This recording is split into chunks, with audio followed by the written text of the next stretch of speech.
안녕하세요. 저는 인간 말종들을 부모로 둔 30대 여자입니다. 제 불우한 가정 환경 때문이었을까요?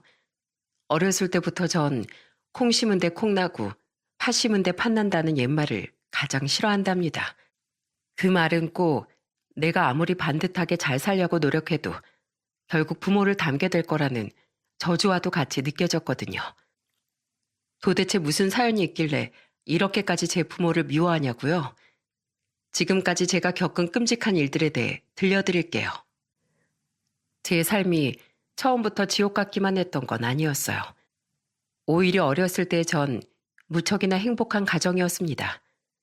아빠는 사업을 크게 하시느라 늘 바쁘셨지만 그래도 제 곁엔 가정적이고 상냥한 엄마가 언제나 함께 계셔주었고 저는 부유한 집안에 사랑받는 외동딸로 부족한 것 하나 없이 살았습니다. 그런데 제가 9살이던 어느 날 제 행복은 물거품이 되어 흔적도 없이 사라지고 말았죠. 그날은 온종일 맑았던 하늘에 갑자기 먹구름이 끼더니 난데없는 소나기가 내리던 참 이상한 날이었어요. 그때 전 학교에서 마지막 수업을 듣고 있었는데 비가 올 것이라 예상하지 못했기에 당연히 우산은 챙겨오지 않은 상태였죠. 그래도 전 아무런 걱정도 하지 않았답니다. 조금만 기다리면 엄마가 데리러 올 거라고 굳게 믿고 있었으니까요. 그렇게 수업이 끝나고 저는 친구들과 함께 학교 현관으로 나가서 각자의 부모님이 오시길 기다렸어요. 곧이어 엄마 아빠들이 한 손에 우산을 들고 학교에 나타났고 친구들은 하나 둘씩 부모님의 손을 잡고 집으로 돌아가기 시작했죠. 어느새 정신을 차리고 보니 학교에 남은 건 저 하나였어요. 괜히 서운한 마음에 전 실내화 주머니를 발로 툭툭 차며 치, 엄마 뭐 하는 거야? 빨리 좀 오지 않고. 그런 생각을 하고 있었죠. 그때 뒤에서 급하게 계단을 내려오는 소리가 들려왔어요. 누구지 하고 돌아보니 심각한 표정을 짓고 계신 담임 선생님이 충격적인 말을 하기 시작했습니다. 세상에, 수민아, 너 여기 있었구나. 선생님, 저 찾으셨어요? 아유, 그래. 저기 수민아, 놀라지 말고 들으렴.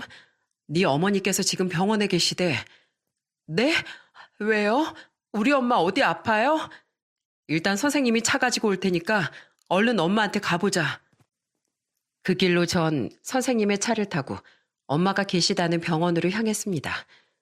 대체 이게 무슨 일인지 제 어린 머리론 쉽게 이해가 되지 않았지만 병원으로 향하던 길 이상할 정도로 떨려오던 제 몸은 앞으로 제게 닥쳐올 불행을 이미 예상했던 것 같아요. 잠시 후 저는 한 대학병원에 도착했고 간호사의 안내를 받아 엄마의 병실로 향했습니다. 괜찮을 거야. 그냥 감기 같은 걸 거야. 전 그렇게 생각하며 자꾸만 덜덜 떨리는 제 손을 다잡았죠. 그 순간 병실 문이 열렸고 저는 말문이 막힌 채 그 자리에 얼어붙어 버렸어요.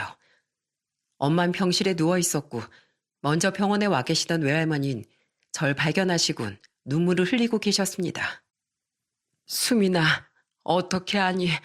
네 엄마가 죽을 병에 걸렸단다. 대체 이 일을 어떻게 하면 좋으냐? 외할머니는 절 붙잡고 엉엉 우셨지만 고작 어린이일 뿐인 제가 할 수 있는 일은 외할머니를 따라오는 것밖에 없었죠. 그 무력했던 기억은 몇십 년이 지난 지금까지도 제 마음속에 아프게 기억되고 있답니다.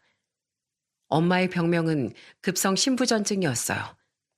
안 그래도 평소 몸이 약했던 엄마가 손상된 신장으로 오래 버틸 수 있을 리가 없었고 결국 의사 선생님은 하루라도 빨리 신장 이식을 받는 것 외에 다른 치료 방법이 없다는 진단을 내리셨어요. 그땐 엄마가 참으로 원망스러웠습니다. 왜 바보같이 미리 병원에 가지 않았을까? 몸이 이 지경이 되도록 왜 참았을까? 너무나 원망을 했습니다. 당장 내일 엄마가 어떻게 될지 장담할 수 없는 최악의 상황 속에서 아빠는 의사 선생님을 붙잡고 따져 물었어요. 제 아내가 얼마 살 수 없을지도 모른다뇨. 선생님, 말도 안 됩니다. 근래 들어 조금 피곤하긴 했지만 아무리 그래도 그렇지 아내는 딱히 아픈 것도 없었다고요. 심부전증이라는 게 원래 그렇습니다. 식사를 잘 못하신다거나 잠을 잘 못 주무신다거나 그 정도 외엔 눈에 띄는 증상이 없죠. 그래서 더 무서운 병이기도 하고요. 보호자분께는 죄송하지만 가능한 빨리 신장을 이식해 주실 분을 찾으시라는 말 외엔 저희로선 따로 드릴 말씀이 없네요. 그날 이후 아빠는 제일 먼저 본인이 엄마에게 신장을 이식해 줄 수 있는지 검사를 받으셨고, 그 뒤로 친척들을 만나 혹시 검사를 받아줄 수 있는지 설득을 하거나 장기 이식 관리센터를 방문해 이것저것 알아보시는 등 엄마를 위해 백방으로 노력했어요. 하지만 엄마에겐 노약자이기에 신장 공여에 적합하지 않은 외할머니 외에 다른 가족이 없었고, 센터에서도 이렇다 할 도움을 받을 수 없었기에 결국 마지막 남은 희망은 아빠의 검사 결과였는데, 하늘은 우리 가족의 편이 아니었죠. 검사 결과 김석현 씨의 신장은 유미나 씨에게 적합하지 않은 것으로 나왔습니다. 아니, 그럴 리가 없어요. 선생님, 뭔가 결과가 잘못 나온 걸 겁니다. 제 아내도 A형이고 저도 A형인데 대체 왜 안 된다는 겁니까? 혈액형은 일치하지만 결과가 좋지 않습니다. 이런 경우엔 수술을 진행하지 않습니다. 저 그럼 검사 다시 해주세요. 다시 받을게요. 다시 해보면 뭔가 달라질 수도 있잖아요. 보호자분 심정은 이해가지만 검사를 100번 다시 받으신다고 해도 결과가 달라지진 않습니다. 또 유미나 환자분의 상태도 최근 너무 악화되었고요. 이제 그만 마음의 준비를 하시는 게 좋을 것 같습니다. 그런 말씀이 어디 있습니까? 아내를 보낼 준비라뇨. 전 절대 그럴 수 없습니다. 아빠는 마치 어린아이처럼 울며 의사 선생님에게 매달렸고, 저는 그 옆에서 아무것도 할 수 없는 무력함을 느끼며 하루하루 메말라갔어요. 그렇게 힘겨운 날들이 3개월간 이어졌습니다. 그 사이 계절은 가을을 지나 겨울이 되었죠. 어느 날 엄마는 아픈 몸을 겨우 추슬러 열심히 뭔가를 적으셨어요. 엄마, 뭐해? 일기 써. 나중에 우리 수민이가 자라면 해주고 싶은 말들도 적어놓고. 거기에 적지 말고 그냥 엄마가 건강해져서 나중에 나한테 직접 말해주면 되잖아. 수민아, 몰라. 엄마 미워. 그렇게 전 어린 마음에 엄마에게 말도 안 되는 투정을 부리고 병실을 뛰쳐나왔고, 잠시 병원 밖을 서성이다가 엄마의 병실로 돌아왔을 때 엄만 잠들어 계셨어요. 저는 가만히 엄마의 곁으로 가앉았죠. 그때 창밖에 눈이 내리기 시작했습니다. 올해 첫눈이었죠. 눈이 오는 날이면 마당에서 엄마와 눈사람을 만들곤 했기 때문에 전 모처럼 웃으며 엄마를 깨웠죠. 엄마, 밖에 눈이 와. 일어나 봐. 그런데 그때 엄마의 손이 힘없이 툭 떨어졌어요. 순간 저는 불길한 예감에 사로잡혔지만 애써 그런 나쁜 생각을 밀어내며 엄마에게 다시 말을 걸었죠. 엄마, 밖에 눈 온다니까? 잠깐만 일어나 봐. 나랑 눈 구경하자. 하지만 아무리 엄마를 흔들어 깨워봐도 엄마가 눈을 뜨고 그 따뜻한 눈길을 제게 보내주는 기적은 일어나지 않았어요. 그렇게 엄마는 끝내 세상을 떠나고 말았죠. 그 뒤로 엄마의 장례식을 치르고 화장터를 지나 납골당에 이르기까지 무슨 정신으로 그 많은 일들을 치렀는지 모르겠습니다. 그저 울고 울고 또 울고 끝없이 엄마를 부르며 울었던 기억밖엔 남아있는 기억이 없을 정도로 당시 제게 엄마를 잃었다는 충격과 상실감은 감히 말로 표현할 수 없는 것이었습니다. 그렇게 엄만 제 곁을 떠나갔어요. 수민아, 밥 먹어야지. 수민아, 숙제는 다 했어? 수민아, 이 세상에 엄마가 우리 딸을 제일 사랑하는 거 알지? 이렇게 절 항상 사랑해 주시던 엄마, 더 이상은 보지도 들을 수도 없었습니다. 하지만 저의 고통은 아버지라는 사람으로 인해 더 심해지게 되었습니다. 엄마가 돌아가시고 3개월이 지났을까요? 학교 갔다가 집에 오는데 집에 어떤 여자가 절 반갑게 맞이해 주더군요. 수민아, 인사하렴. 이제부터 네 엄마 될 분이시다. 네? 엄마라고요? 만나서 반갑다. 네가 수민이구나. 어쩜 이렇게 예쁘게 생겼니? 이제부터 내가 네 엄마야. 앞으로 새엄마라고 부르렴. 저는 이 상황이 이해가 가질 않았습니다. 엄마가 돌아가신 지 얼마나 됐다고 집으로 여자를 끌어들인 아빠를 보니 화가 치밀어 올랐어요. 당신 애를 어떻게 키웠길래 이렇게 마른 거야? 어릴 때일수록 잘 먹여야 되는 거 몰라? 수민아, 앞으로 이 엄마가 맛있는 거 많이 해줄 테니까 앞으로 잘 부탁한다. 당신 정말 좋은 여자라니까. 역시 내가 여자 하나 잘 골랐지. 쉽지 않은 일이겠지만 앞으로 우리 수민이 잘 부탁해. 어머, 난 이렇게 예쁜 딸이 생겨서 좋은데요. 전 그냥 이 모든 게 너무 기쁘고 감사할 뿐이에요. 그렇게 아빠는 절 앞에 두고 낯선 그 여자와 이해할 수 없는 대화를 오고 가며 내 속을 뒤집어 놓더군요. 그런 아빠의 모습은 엄마를 잃고 슬퍼하던 모습과 너무 달라서 저는 큰 충격에 빠졌죠. 그런데 충격은 거기에서 끝이 아니었어요. 무심코 바라본 그 아줌마의 배가 남산만하게 불러 있었거든요. 제가 놀란 얼굴로 아줌마의 배만 쳐다보고 있자 그 아줌마는 예쁜 얼굴로 예쁘게 웃으며 제게 다시 말을 걸어왔어요. 우와, 네가 동생 생긴 거 벌써 알았구나? 동생이라고요? 이제 2달 뒤면 수민이 네 남동생이 태어날 거야. 너도 동생 생겨서 기쁘지? 저는 대체 이게 무슨 상황인지 이해할 수가 없어 아빠와 그 여자를 뒤로하고 제 방으로 뛰어들어와 버렸어요. 새엄마라니, 동생이라니. 너무나 혼란스러워진 전 울면서 외할머니께 전화를 걸었습니다. 수민아, 할미다. 할머니, 나 좀 데리러 와줘. 아니, 너 목소리가 왜 그래? 무슨 일이 있어? 아빠가 이상해. 처음 본 아줌마를 데려와서 이제부터 새엄마라고 부르래. 뭐가 어쩌고 저쩌? 수민아, 너 좀 자세히 얘기해봐라. 아니, 김서방이 그럴 리가 없지. 수민아, 아빠가 그렇게 얘기한 거 확실해? 혹시 네가 꿈꾼 건 아니고? 아니야. 그 아줌마가 이제 곧 내 동생도 태어날 거라고 그랬단 말이야. 할머니, 빨리 나 좀 데리러 와. 나 여기 있기 싫어. 잠시 후 분노한 외할머니가 도착하셨고 놀란 아빤 당황하며 제게 호통을 쳤어요. 수민이 네가 할머니께 고자질한 거야? 아빠의 불호령에 저는 괜히 잘못한 것도 없이 주눅이 들어 움츠러들었죠. 그러자 외할머니께서 나서주셨어요. 자네, 지금 뭘 잘했다고 수민이한테 소리를 치나? 방귀 낀 놈이 썩낸다더니 자네가 딱 그 짝이구만 그래. 계집질을 해놓고선 창피한 줄도 모르고 자기 자식한테 성질을 부려? 장모님, 말씀 가려서 하세요. 계집질이라뇨? 아픈 마누라 내버리고 다른 여자랑 놀아나는 게 그럼 계집질이 아니고 뭔가? 난 자네가 죽어가는 내 딸 뒤에서 이런 짓거리 벌이고 있을 줄은 꿈에도 몰랐네. 자네가 사람인가? 어떻게 인두껍을 쓰고 이런 짓을 할 수가 있어? 죽은 내 딸 보기 부끄럽지도 않냐 말이세. 외할머니의 서슬퍼런 호통에 부끄러움을 느낀 건지 아빠가 입을 다물자 그때까지 잠자코 있던 아빠의 여자, 그 예쁜 아줌마가 외할머니께 따박따박 대들기 시작했어요. 어르신, 죽은 사람은 죽은 사람이고 산 사람은 살아야죠. 막말로 누가 그렇게 무책임하게 남편 두고 죽으랍디까? 어떻게 보면 저도 피해자라고요.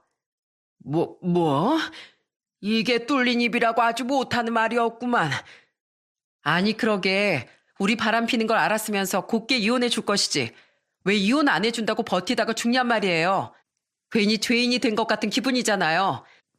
어르신이 이러지 않으셔도 저 충분히 속 시끄러우니까 추택 그만 부리시고 얼른 돌아가세요. 이 씹어먹어도 시원치 않을 것이. 오냐, 오늘 아주 너 죽고 나 죽자. 결국 분노를 이기지 못한 외할머니가 아줌마의 머리채를 잡으셨고 아줌마 아빠는 외할머니의 소나기에서 아줌마를 빼내려고 안간힘을 썼죠. 이거 놓으세요. 여보, 이 할머니 좀 치워줘요. 장모님, 창피하게 진짜 왜 이러세요? 이 손 좀 놓으세요. 그때 아줌마가 배를 잡고 구르기 시작했어요. 배가, 여보, 나 배가 너무 아파요. 우리 아들 잘못 데려나 봐. 사색이 된 아빠는 아줌마를 안고 급히 병원으로 달려갔고 놀란 외할머니와 저도 우선은 그 뒤를 따라갔습니다.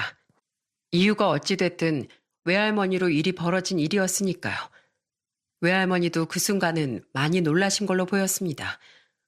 혹시라도 본인 때문에 뱃속에 있는 아이가 잘못될까봐 같이 따라 나섰던 거죠.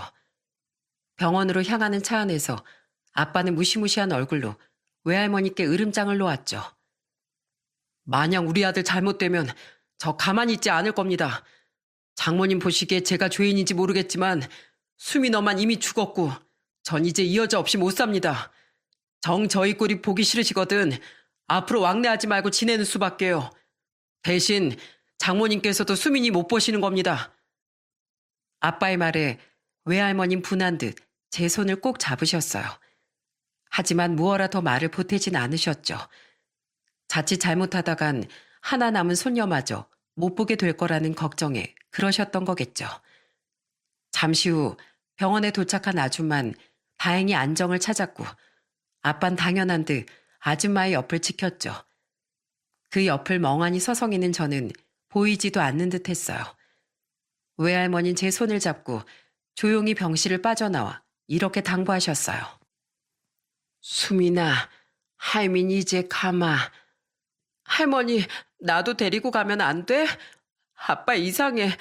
나한테 눈길도 주지 않는걸? 나 그냥 할머니랑 살래. 어? 외할머니는 애써 눈물을 삼키며 어린 절 꼭 안아주셨어요. 하지만 끝내 절 데리고 가주시진 않았답니다. 아무래도 외할머니 곁에서 자라는 것보다 부유한 아빠 밑에서 사는 것이 저에게 더 낫다는 판단을 하셨기 때문이겠죠. 그런데 제 행복을 위해 외할머니께서 내리신 이 결정은 오히려 절 지옥으로 밀어넣는 일이 되고 말았어요. 저는 아빠가 너무 싫었습니다. 너무 미웠어요. 그간에 있었던 일을 되짚어 보니 이미 아빠와 아줌만 오래전부터 바람을 피고 있었고 엄마는 그 사실을 알면서도 가정을 지키려고 이혼을 안 해준 걸로 보였어요. 근데 이해가 가질 않았어요. 엄마를 두고 바람을 폈던 사람이 왜 아빤 엄마에게 신장 이식을 해주려고 그렇게 울고불고 애원을 했었을까요? 엄마가 불쌍해서 잠시 제정신이 돌아왔었던 걸까요? 성인이 되고 나서 그 이유를 알고 분노를 금치 못했습니다. 아주 천벌받을 사람이 아빠였으니까요. 이후 마치 시계가 더 이상 작동하지 않자 다 쓴 건전지를 빼내고 그 자리에 새 건전지를 넣어 다시 시계를 작동시키는 것처럼 모든 게 변하기 시작했습니다. 그 여자와의 관계도 시간이 갈수록 안 좋아지기 시작했고요. 아빠, 난 저 아줌마 싫어. 저 아줌마가 엄마 방 쓰는 것도 싫고 저 아줌마한테 엄마라고 불러야 하는 것도 싫단 말이야. 저 아줌마 다시 가라고 해. 수민아, 너 어린애처럼 왜 이러니? 아빠가 그만큼 알아듣게 설명했으면 받아들일 줄 알아야지. 아빠가 새엄마랑 결혼하는 것은 이미 결정된 일이야. 집안 시끄럽게 토달지 마. 이럴 시간 있으면 새로 생긴 가족에게 정 붙일 노력이나 해. 수민이 너 자꾸 이러면 이 새엄마가 혼낼 거야? 그러니 투정 부리지 마. 당신이 뭔데요? 내 엄마는 우리 엄마 하나뿐이라고. 난 아줌마가 싫다고요. 하지만 제 간절한 외침에도 아빠는 기어코 그 여자와 재혼을 했고 그 여잔 정식으로 제 새엄마가 되었습니다. 9살이던 전 무력하게 그 과정을 지켜볼 수밖에 없었어요. 얼마 후 이복 동생이 태어났고 제 삶은 더 끔찍하게 변해가기 시작했습니다. 할아버지 할머니는 손자가 태어났다는 소식을 듣고 한 걸음에 달려오셨고 그날 이후 저는 공식적인 찬밥 신세가 되었죠. 원래는 하나밖에 없는 손녀인 절 우리 강아지라고 부르며 귀여워해 주셨던 할아버지와 할머니는 이복 동생이 태어나자마자 태도를 완전히 바꾸셨어요. 아이고, 드디어 우리 김씨 집안에도 장손이 태어났구나. 얘 새아가 고맙다. 정말 고마워. 우리 정민이 이렇게 예뻐해 주시니 제가 더 감사드리죠. 내가 이제야 겨우 우리 조상님들 뵐 낯이 생겼지 뭐냐. 그동안 말은 안 했지만 사실 어찌나 속을 끓였는지 모른다. 수민이 저건 기집애라 제살 올릴 수도 없고 우리 김씨 집안 대도 이을 수가 없으니 아주 골치가 아팠거든. 그러셨구나. 아이고, 우리 정민이가 얼른 자라서 집안 대들보 역할을 해야겠네요. 그럼 우리 김씨 집안 귀하디 귀한 3대 독자인데 그나저나 정민이 저거 아주 떡두꺼비같이 생긴 게 애비 어릴 때랑 아주 판박이야. 어머, 그런가요, 어머님? 그렇고 말고 우리 석현이 아들이니 석현이 닮을 수밖에. 모르긴 몰라도 정민이 얘도 지 애비 닮아 아주 똑똑하고 반듯한 효자로 자랄 게다. 그러면 좋겠네요. 어머님, 수민이는 어릴 때 어땠나요? 우리 정민이랑 닮았었나요? 수민이? 어디 비교할 걸 비교해. 우리 정민이랑은 천지 차이지. 잠말 나온 김에 수민이 너 잠깐 이리 와보거라. 네, 할머니 부르셨어요? 저는 쭈뼛거리며 할머니께 다가갔어요. 혹시나 이제라도 절 예뻐해 주시려나 하고요. 하지만 제 기대는 처참히 깨지고 말았습니다. 너 행여나 네가 누나랍시고 동생 괴롭히지 말거라. 요즘 보면 기집애들이 아주 사내 놈들 잡아먹을 태세로 사사건건 까불던데 난 집안꼴 그리 돌아가는 거 못 본다. 알아듣겠어?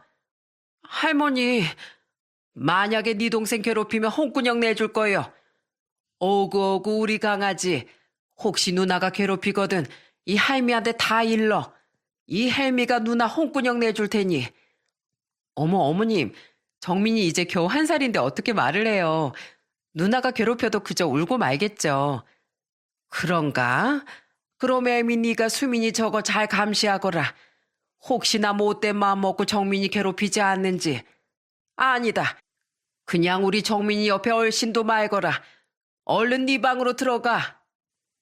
그렇게 할머니와 새엄만 제가 무슨 동생을 해칠 병균이나 되는 듯 방으로 쫓아내버렸어요. 한순간에 부잣집 외동딸, 공주님 같던 삶에서 처량한 신세가 된 제 꼴이 창피하고 서글퍼 전 한참을 울었답니다. 더 이상 집이 집같이 느껴지지 않자 저는 빨리 방학이 끝나고 학교에 가고 싶었어요. 차라리 학교에 가면 가족들을 안 봐도 되니까, 또 학교엔 친구들이 있으니까 저는 개학하기만을 손꼽아 기다렸죠. 그런데 집보다 학교가 더 나을 것이라는 건 제 착각이었어요. 제가 간과한 것이 하나 있었는데 그건 바로 학부모 상담이었죠. 학년이 바뀌자 담임 선생님은 학부모 상담을 시작하셨고 어느새 제 차례가 되었어요. 저는 당연히 아빠가 와주실 거라고 생각했지만 그런 제 기대는 처참히 부서지고 말았죠. 교실 문을 열고 들어온 건 새엄마였어요. 새엄만 자신이 이곳의 학부모라는 자격으로 온 것이 자각이 있긴 한 것인지 새빨간 립스틱과 매니큐어를 바르고 뾰족하게 높은 구두를 신은 차림이었죠. 안녕하세요. 제가 김수민 엄마입니다. 뭐예요? 아줌마가 여길 왜 왔어요? 수민아, 이런 자리에선 엄마라고 불러야지. 죄송해요, 선생님. 우리 수민이가 경우가 없는 아이라 가르치시느라 힘드시겠어요. 방금 들으셨다시피 저희 가정에 조금 복잡한 사정이 있었거든요. 얘 엄마가 병치를 하다가 일찍 죽어서 애가 배운 게 없어요. 그래서 그런지 유난히 버릇없고 대바라진 구석이 있답니다. 부디 선생님께서 너그럽게 봐주세요. 새엄마의 모욕에 저는 자리에서 벌떡 일어나 소리쳤어요. 아줌마가 봤어요? 우리 엄마가 나한테 가르친 게 있는지 없는지 봤냐고요. 어머, 얘가 선생님도 계신데 창피하게 왜 이래? 너 조용히 하지 못해? 아줌마나 조용히 해요. 아줌마 내 진짜 엄마도 아니잖아. 제가 소리를 질러대자 새엄마는 얼굴을 잔뜩 붉히더니 자신도 자리에서 일어나 선생님에게 인사를 하더군요. 죄송해요, 선생님. 다음에 다시 찾아뵙도록 하죠. 그날 전 새엄마라는 사람한테 회초리를 맞았습니다. 저는 울지 않았어요. 그 여자 앞에서 나약한 모습을 보이기 싫었거든요. 이 독한 거 울지도 않아. 어서 잘못했다고 말 안 해? 지엠이 닮아가지고 아주 독하구나 독해. 한편 새엄마는 할머니 할아버지한테 잘 보이려고 무척 애를 쓰기도 했습니다. 어머님, 이따가 같이 마사지라도 받으러 가실까요? 마사지 좋지. 예, 내가 너 이래서 아주 마음에 든다니까. 내가 말이 나와서 하는 말이다만, 수미nem이 그건 명문여대 출신이랍시고, 교양 있는 척 잘난 척이 날 줄 알았지. 사근거리는 맛도 없고, 은근히 재수가 없었거든. 그래봤자 지가 뭘 잘났다고. 호러미 밑에서 자란 주제에 우리 석현이 만나서 팔자 폈었지 걔가. 근데 겨우 그거밖에 못 살고 간 거 그거 다 박복한 지 팔자인 게야. 그 말에 저는 더 이상 분노를 참을 수 없었어요. 할머니, 저 구박하시고 뭐라고 하시는 건 상관없는데 저희 엄마한테 뭐라고 하지 마세요. 저 그럼 안 참아요. 뭐가 어쩌고 저째? 네가 아주 죽은 네 애밀 닮아서 되바라졌구나. 네, 저희 엄마 닮았어요. 엄마 딸이니까 엄마 닮는 게 당연하죠. 그때 갑자기 제 눈앞이 번쩍했어요. 정신을 차려보니 새엄마가 제 따귀를 때린 것이더군요. 너무 놀라 어안이 벙벙해져 있는데 마침 방에서 아빠가 나왔습니다. 그 순간 저는 어떤 일말의 희망과 기대를 담아 아빠를 바라보았고 잠시 저와 새엄마를 번갈아 보며 상황 파악을 하던 아빠는 한숨을 푹 쉬더니 새엄마를 향해 이렇게 말했죠. 아버지 주무시니까 너무 시끄럽게 하지 말어. 그러더니 화장실로 들어가 버리더군요.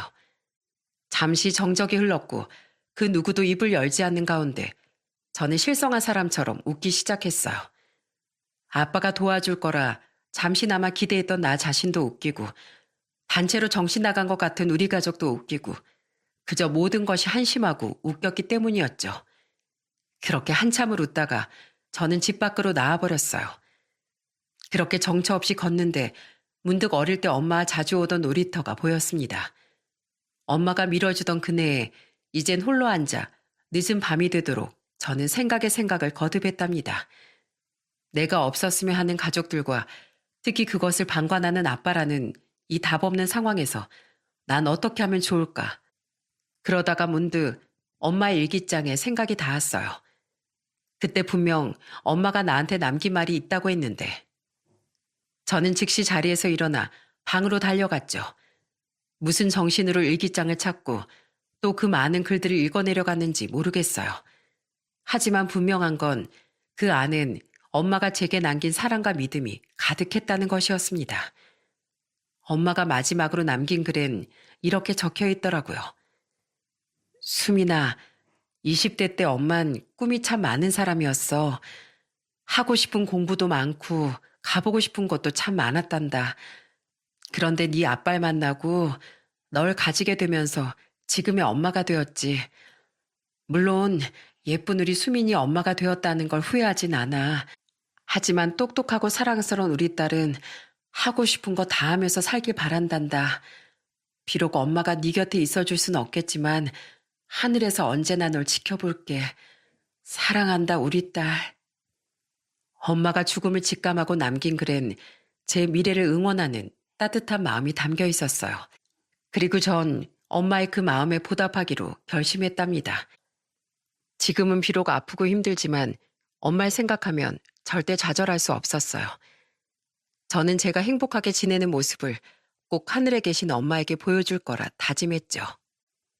그렇게 저의 고민이 시작되었답니다. 난 앞으로 어떻게 살아야 할까? 그리고 그 결론이 뭐였는지 아세요? 바로 의사가 되는 것이었어요. 훌륭한 의사가 되어 엄마같이 아픈 사람들을 치료해 주겠다고. 그래서 나처럼 어린 나이에 엄마를 잃고 슬퍼하는 어린이들을 만들지 않겠다고 저는 결심했어요. 그러기 위해선 우선 의대에 진학해야 했죠. 그날 이후 저는 정말 열심히 공부했습니다. 새벽 1시까지 공부하고 새벽 6시에 일어나 다시 공부하는 그야말로 강행군의 연속이었죠. 다행히 전 엄마의 좋은 머리를 닮은 덕분인지 노력한 만큼 항상 좋은 성적을 받았어요. 한 번, 두 번 시험을 치르고 훌륭한 성적표를 받을 때마다 저는 엄마와 저의 꿈에 한 발짝씩 다가가고 있다는 생각에 너무나 뿌듯했어요. 하지만 이런 저의 행보에 기쁘지 않은 이가 있었으니 바로 새엄마였습니다. 이복 동생은 그 비싼 과외며 학원 수업을 아무리 받아봐도 성적이 바닥을 기었어요. 전국 상위권을 훨훨 날아다니는 성적을 받는 저와 초등학교에 들어갔는데도 아직 한글도 제대로 못 쓰는 이복 동생은 극명한 대비를 이루었고, 그렇게나 이복 동생을 사랑하시는 할아버지 할머니마저 이복 동생의 멍청함엔 혀를 내두르실 정도였어요. 예, 우리 석현이 이러지 않았다. 정민이 쟨 대체 누구 머리 닮은 건지? 애비가 학교 다닐 때 공부는 기똥차게 잘했어요. 쟤 수민이 좀 봐라. 응? 지 애비 닮아 얼마나 공부를 잘하니? 정민이는 아무래도 외탁을 심하게 한 모양이야. 할아버지 할머니의 말을 들은 새엄마의 얼굴은 보기 좋게 일그러졌죠. 그날 저는 모처럼 기분 좋게 등교했습니다. 하지만 그 사이 새엄만 나름의 복수를 준비하고 있었어요. 사건은 제가 고3이 되어 본격적으로 입시를 준비하던 어느 날 일어났답니다. 전 당연히 서울에 있는 의대에 원서를 넣으려고 했지만 새엄마는 제 뜻에 격렬하게 반대하고 나섰어요. 의대 무슨 의대야? 너도 죽은 네 엄마처럼 그냥 여대에나 가. 그게 무슨 말도 안 되는 소리예요. 대체 왜 내 마음대로 원서도 못 넣게 하는 건데요? 네가 아직 세상 물정을 몰라서 그러나 본데 너 한 학기 의대 학비가 얼만 줄이나 아니? 그리고 내가 왜 너같이 대바라진 기집애한테 그렇게 큰 돈을 써야 하니? 그 순간 마침 아빠가 퇴근하고 집으로 돌아오셨고 새엄만 이때다 싶었는지 아빠를 교묘하게 설득하기 시작했어요. 여보, 우리 수민이 의대 말고 여대 보내요. 의대 보내봤자 공부하느라 힘들긴 하지. 여잔 그저 남자 잘 만나서 사랑받으면서 행복하게 사는 게 최고인데 그렇지 않아요, 여보? 아빠가 들어보니 엄마 말이 틀린 게 없구나. 수민이 너도 엄마 말도 들어보고 그래라. 다 좋은 게 좋은 거 아니겠냐. 너만 엄마 말 잘 들으면 우리 집은 아무 문제가 없어요. 아니요. 전 무슨 일이 있어도 의대 갈 거예요. 아빠가 반대하시면 저 혼자 힘으로라도 갈 거니까 그렇게 아세요. 그날 이후 결국 아빠는 제가 서울에 있는 의대를 고집한다면 등록금을 내주지 않을 것이라고 선언했어요. 하지만 저 역시 제 뜻을 꺾지 않았죠. 의사가 되어 제 꿈을 펼치겠다는 건 저와 돌아가신 엄마의 약속이기도 했으니까요. 며칠이 지나도 이 상황이 해결되지 않자 저는 외할머니께 연락을 드릴 수밖에 없었고 감사하게도 외할머니는 당장 집으로 달려와 주셨죠. 김서방, 자네가 아무리 마누라 치마폭에 감겨 사는 위인이라도 그렇지 자기 딸 꿈까지 꺾으려고 들어? 대체 사람이 어떻게 그럴 수가 있어? 자넨 죽은 우리 미나가 저승에서 피눈물을 흘릴까 걱정되지도 않어? 아니 장모님, 그게 어떻게 된 일이냐면 참, 당신은 가만히 있어요. 어르신, 대체 뭐가 문제라고 이러세요? 전 그냥 수민이 제가 그렇게나 죽고 못 사는 지엄마 따라 같은 여대 가라는 거라고요. 이런 천벌을 받을, 내 이제부터 너희들 같이 인간 같지도 않은 것들이랑 더 말 썩지 않을 것이고 수민이 넌 잠시 할미 따라 나오너라. 그렇게 절 데리고 집 밖으로 나온 외할머니는 품속에서 통장을 꺼내셨어요. 그 안에는 외할머니가 저를 위해 10년간 착실하게 모은 돈이 들어있었죠. 엄마가 돌아가신 후 새엄마가 등장한 순간부터 외할머니는 이런 상황을 예상하기라도 하셨던 걸까요? 제가 말없이 눈물만 흘리자 외할머니는 제 손을 잡아주시며 이렇게 말하셨어요. 네 학빈 이 할미가 내줄 테니 넌 아무 걱정하지 말고 너 하고 싶은 공부 다 하거라. 너 하나 가고 싶은 학교 못 보내면 이 할미가 나중에 저승 가서 네 엄마 얼굴을 떳떳하게 볼 수 있겠니? 감사해요, 할머니. 저 진짜 열심히 공부해서 꼭 훌륭한 의사가 될게요. 그렇게 저는 외할머니의 도움으로 의대에 진학하게 되었죠. 제가 대학교에 입학하는 날 새엄마는 저를 보며 이렇게 말하더군요. 아유, 저저 독한 거. 늙은 외할머니 돈 빼앗아 그렇게 의대에 다니고 싶니? 애가 가만 보면 참 뻔뻔하다니까. 그러거나 말거나 저는 뒤도 돌아보지 않고 학교를 향했어요. 혹시나 했지만 역시나 가족들은 제 학교 입학식에 찾아오지 않았죠. 그날 이후 저는 학교에서 살다시피 하며 집에는 거의 들어가지 않았어요. 물론 가족들도 제가 들어오거나 말거나 신경 쓰지 않았죠. 그렇게 서로를 무시하며 지내던 어느 날, 저는 생각지도 못한 충격적인 비밀을 알게 되었어요. 그날 밤 방에서 공부를 하던 전 물을 마시러 밖으로 나왔는데 거실에서 이야기를 나누는 중인 아빠와 새엄마의 목소리가 들려왔습니다. 무슨 그렇게 재미난 이야기를 나누는 중인지 새엄마는 TV를 보며 깔깔대며 웃고 있었어요. 무슨 신장이식 관련된 프로그램을 아빠와 보고 있었던 것 같았습니다. 여보, 저거 보니 우리 그때 생각난다. 당신 전 와이프한테 신장이식 해주려고 쇼한 거 말이야. 하여튼 당신 진짜 귀여운 구석이 있었다니까. 애기도 아니고 수술 받는 게 그렇게 무서웠어요? 아, 말도 마. 생때 같은 내 신장을 떼어간다는데 그럼 무섭지 안 무서워? 아유, 지금 다시 생각해도 오금이 저리네. 아무리 그래도 그렇지. 어린 딸 앞에서 그렇게 깜찍한 연기를 해요? 아, 몰라. 그 의사가 내 친구랑 잘 아는 사이여서 조직 검사 결과가 안 좋다는 거짓말을 맞춰줬으니 망정이지. 안 그랬으면 꼼짝없이 내 신장 빼앗길 뻔했지 뭐야. 그리고 검사를 했다 하더라도 신장 이식 조건이 맞을 확률이 극히 드물대. 그래서 하려고 했는데 생각해보니 혹여라도 검사를 해서 적합 판정 받으면 눈 뜨고 당한 거잖아. 그래서 검사를 하는 척하면서 내가 안 했던 거지. 그 순간 저는 충격으로 기절할 뻔했어요. 그러니까 저 말은 아빠가 기증만 해주었더라면 엄마가 살 수도 있었다는, 다시 말해 아빠는 애초부터 검사를 하는 척하면서 안 했다는 거였습니다. 저는 분노가 치밀어 올랐습니다. 이것들아, 너희가 사람이야? 이 씹어먹을 것들아. 아빠 새엄만 제가 두 사람의 대화를 들을 것이라곤 생각도 하지 못했는지 깜짝 놀라더군요. 수민아, 아빠가 설명하마. 그게 어떻게 된 거냐면, 그 입 닥쳐요. 아빠가 어떻게 그럴 수가 있어요.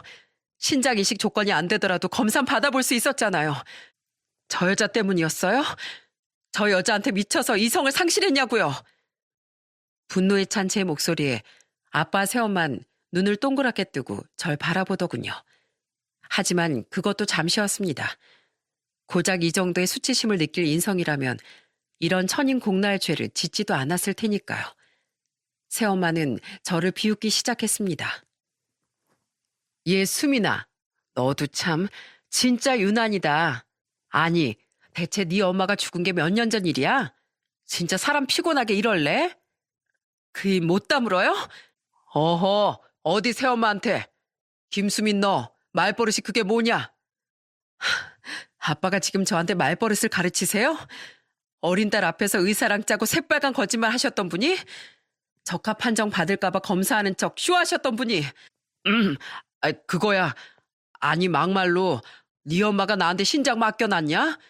내가 네 엄마한테 신장을 줘야만 한다는 법이라도 있냐고. 난 아주 떳떳해.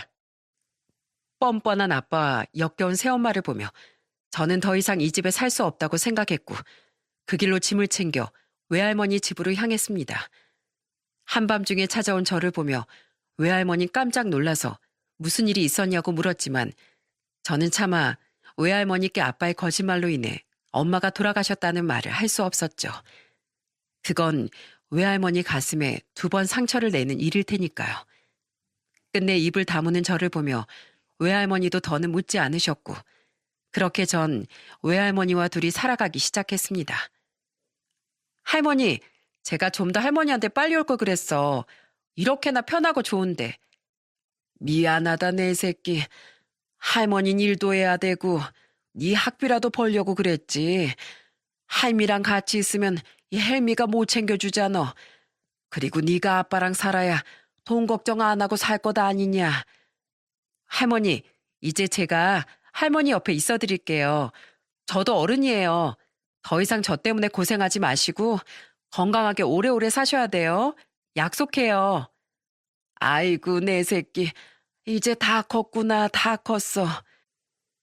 저는 그렇게 10여 년을 늦게 할머니와 서로를 의지하며 살아가게 됐습니다.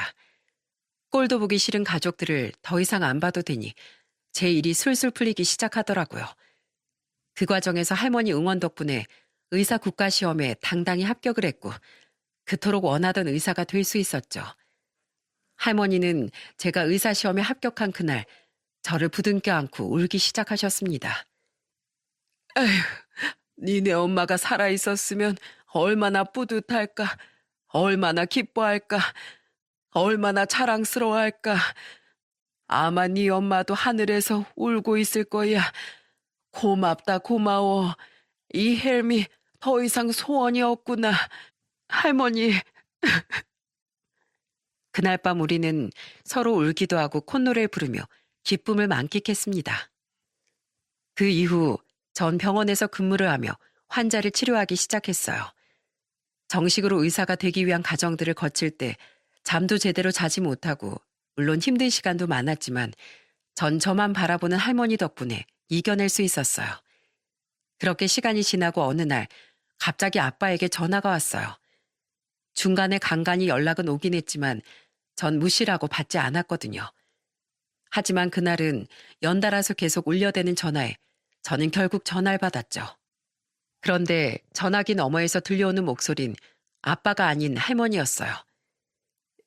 예, 수민아, 우리 강아지 지금 빨리 좀 집에 와줄 수 있니? 아주 급한 일이란다. 제가 왜 거길 가야 하죠? 싫은데요? 이 헬미 부탁이다. 한 번도 너한테 이런 부탁한 적 없지 않니? 꼭 할 말이 있으니까 좀 와줘. 와보면 내가 왜 불렀는지 알 수 있을 게다. 할머니 목소린 평소와 다르게 축 처져 있었고 저는 무슨 일인가 싶어 집으로 향했어요. 잠시 후 제가 집으로 들어서자 할머니와 할아버지는 평소와 다르게 저를 너무나 반갑게 맞아주시더군요. 그리고 그 옆엔 전보다 살이 빠진 것 같아 보이는 아빠, 어쩐지 불안해 보이는 새엄마가 계시더라고요. 이게 다 무슨 일인가 싶은 순간 제 두 귀를 의심하게 할 만한 소리가 들려오기 시작했어요. 우리 강아지, 너 요즘 술 마시거나 그러지 않지? 그런 건 갑자기 왜 물어보세요? 아니 글쎄, 네 아빠가 간경화라서 간이식을 받아야 한다지 뭐냐. 수민이 너 나이 어리겠다. 얼마나 간이 건강하겠니? 얼른 입원해서 필요한 검사가 있으면 받고 수술 날짜도 잡고 하자꾸나. 제가 집을 나간 15년이라는 시간 동안 한 번도 절 찾지 않은 사람들이 아빠가 간경화에 걸리니 절 찾았던 거였습니다. 평소 그렇게 술을 달고 사시더니 결국 손 쓸 수 없을 정도로 안 좋은 상황인 걸로 보였습니다. 하지만 전 이 상황이 참을 수 없이 우스웠어요. 마치 평행 이론이 일어난 것만 같았습니다. 그래서 제가 혼자서 깔깔대기 시작했죠. 그렇게 한참을 웃고 있자 아빠가 제게 말을 거시더군요. 수민아, 넌 뭐가 그렇게 웃기니? 아빠가 병에 걸린 게 좋아? 저는 겨우 웃음을 그치며 답했어요. 재밌잖아요. 간 줄 사람은 생각도 없는데 마음대로 북치고 장구치는 당신들을 보니 우스워서요. 뭐? 너 그게 무슨 소리냐? 아빠한테 간 이식을 안 해주겠다는 거냐? 당연하죠. 물을 걸 물어요. 참 이래서 인과응보라는 사자성어가 있나 봐요. 아빠가 엄마한테 한 짓을 잊으셨나 봐요? 왜요? 저도 아빠처럼 쇼 같은 거 해볼까요? 전 검사 받을 생각도 없으니까 꿈 깨세요. 제 간결한 대답에 아빠는 배은망덕하다는 듯 눈알을 부라리며 소리를 치셨어요. 넌 낳아주고 키워주는 애도 모르는 거냐? 아빠가 아프면 딸인 네가 당연히 도와야지. 저는 가여운 아빠에게 아빠가 했던 말을 그대로 돌려드리기로 했어요. 아빠, 저한테 간 맡겨놓으셨어요? 그리고 무엇보다 저 무서워서 수술 못 받아요. 제가 좀 겁이 많아야죠. 아유, 수술의 시일자도 저한테 꺼내지 마세요. 오금이 다 저리니까. 수민아, 아빠가 이렇게 부탁할게. 제발. 불쌍한 척 그만하시고요. 정 그렇게 살고 싶으시면 그렇게 예뻐하던 김정민한테 간 달라고 하시든가요. 왜요? 끔찍이 아끼던 아들한텐 수술 자국 남아서 이식해달라는 말 못하겠어요? 제 말에 할아버지 할머니는 이복 동생을 바라보았고 그 순간 새엄마의 앙칼진 소리가 들려오더라고요. 우리 정민이는 안 돼! 아니, 애미야. 너 그게 무슨 소리냐? 정민이라도 애비한테 이식을 해줄 수 있으면 좋은 거지. 정민이는 안 된다니. 어머님은 지금 대체 무슨 말씀 하시는 거예요? 내 하나밖에 없는 아들인데 당신도 양심이 있으면 정민이 가는 탐낼 생각도 마요. 당신 죽으려면 혼자 죽으라고요. 새엄마는 이복 동생의 손을 잡아 끌며 안방으로 휙 들어가 버렸고 가족들은 믿었던 며느리의 배신에 넋이 나가버렸습니다. 전 아빠를 한껏 비웃어주며 그 집을 나왔죠. 아빠, 이게 현실인 거 이제 아셨죠? 아빠가 저 이 집에서 나가고 15년 동안 한 번이라도 제게 따뜻한 말씀 해주신 적 있어요? 의사 합격했다고, 단 한 번이라도 축하한다고 진심으로 말해준 적 있으시냐고요? 할머니, 할아버지도 마찬가지예요. 그렇게 손주를 끔찍이 아끼시더니 결국은 그 손주하고 며느리한테 팽당해보니 기분이 어떠세요? 돈이 아무리 많아도 제일 중요한 게 사람 목숨이에요. 죽을 때 돈 싸매 들고 죽을 순 없으니까요. 아주 꼴 좋네요. 아빠 죽으면 남은 재산 저것들한테 배분이 돼서 저것들은 평생 호의호식하며 살겠네요. 이만 가보겠습니다. 더 이상 저 찾지 마세요. 저는 이렇게 집안을 뒤집어 놓고 나와버렸습니다. 그 뒤로는 아빠의 건강은 점점 악화되어 갔고 그럴수록 할아버지 할머니는 집요할 정도로 저를 찾아와서 매달리셨지만 제 대답은 똑같았습니다. 이식을 기다리는 사람들이 너무 많아 아빠는 아직 무작정 기다리고만 있다고 했어요. 새엄마와 이복 동생은 할아버지 할머니의 성화에 못 이겨 가출했다고 했어요. 결국은 자기 자식한테 간이식 해주라는 압박이 심하니 도망갔던 걸로 보였습니다. 결국 아빠는 아주 위험한 상황까지 오게 됐어요. 생각하고 싶지 않았지만 아빠의 건강 상태가 점점 나빠지니 모든 게 절 짓누르기 시작했습니다. 그래도 아빠라고 신경 쓰이는 건 어쩔 수 없었어요. 그때 외할머니가 제게 이런 말씀을 하셨습니다. 수민아, 이 할미는 네 선택을 존중해. 하지만 네 애비를 살릴 수 있다면 살리는 게 맞다고 이 헬미는 생각한다. 아빠가 많이 원망스럽고 믿겠지만 만약에 네 애비가 이대로 죽으면 넌 평생 이유 모를 죄책감에서 고통받고 살 게야. 그 굴레에서 벗어날 수 없을 거야.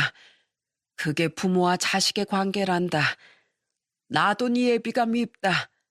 하지만 어쩌겠니. 네 애비라는 게 분명한 사실인 것을 잘 결정하려무나. 할머니 말이 맞았습니다. 지금도 이유 없이 제 몸과 마음을 짓누르고 있는데 만약에 아빠가 이대로 죽는다면 평생 죄인처럼 살 것만 같았습니다. 바로 할머니는 그걸 염려했던 거였어요. 제가 해드릴게요. 제가 해드릴 테니 우리의 거래는 여기서 끝난 겁니다. 착각하지 마세요. 아빠가 좋아서 해드리는 게 아니니까. 절 낳아주셨으니 자식으로서 마지막으로 보답하는 거예요. 이게 마지막 거래가 될 거예요. 더 이상 절 찾지 마세요. 수민아, 고맙다 고마워. 아빠가 너와 네 엄마한테 너무 미안하구나. 정말 미안해. 아빠는 뒤늦게 후회의 눈물을 흘리셨습니다. 할머니 할아버지도 마찬가지였고요. 다행히도 공여자 조건이 돼서 저는 수술대에 올라 이식을 해주었습니다. 수술도 무사히 끝나고 다시 저는 일상으로 돌아갔어요. 아빠도 성공적으로 수술을 받아 제2의 인생을 살게 되었고요. 3년이 지난 지금 아빠는 자신을 배신한 그 여자와 이혼을 한 상태입니다. 뒤늦게 그 여자의 정체를 알게 된 거였죠. 그 이후 아빠는 저에게 꾸준히 연락을 해오고 찾고 있지만 전 간이식을 마지막으로 연락을 끊은 상태입니다. 할머니와 단 둘이서 이렇게 사는 지금 이 순간이 저는 행복하거든요. 제 선택을 보고 응원하시는 분들도 계실 테고 뭐하러 간이식을 해줬냐 욕하는 분들도 계실 거라고 생각이 듭니다. 하지만 전 후회하고 싶진 않았어요. 부디 응원 부탁드리고 저도 의료 현장에서 제 손길을 필요로 하는 환자분들에게 많은 힘이 될 수 있도록 최선을 다하며 살도록 하겠습니다. 제 긴 사연 들어주셔서 감사드리고 여러분들께서도 오늘 하루 행복하고 건강하시길 바랄게요. 감사합니다.